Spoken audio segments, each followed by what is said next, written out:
Un'organizzazione criminale albanese dedita a furti, rapine e traffico di cocaina nel nord Italia e nord Europa è stata sgominata dai carabinieri di Venezia.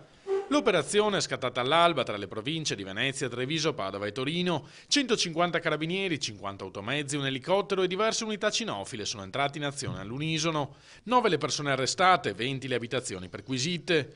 L'ultimo atto di un'indagine durata 2 anni che aveva già portato all'arresto di altre 7 persone, tutte di nazionalità albanese, e al sequestro di 10 kg di cocaina. Abbiamo documentato dei furti in abitazione anche con la presenza dei proprietari, per cui erano particolarmente avvezzi all'utilizzo di queste tecniche criminali che non si sono per fortuna risolte con danni alle vittime, però erano particolarmente efferati.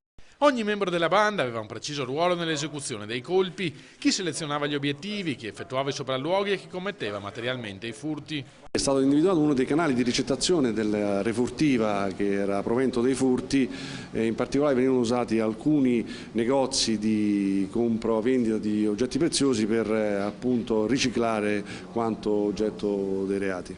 Coi soldi guadagnati in decine di furti in ville e appartamenti avevano poi messo in piedi un traffico di cocaina importata dall'Olanda e dalla Germania, paesi dove avevano commesso altre decine di colpi in appartamenti.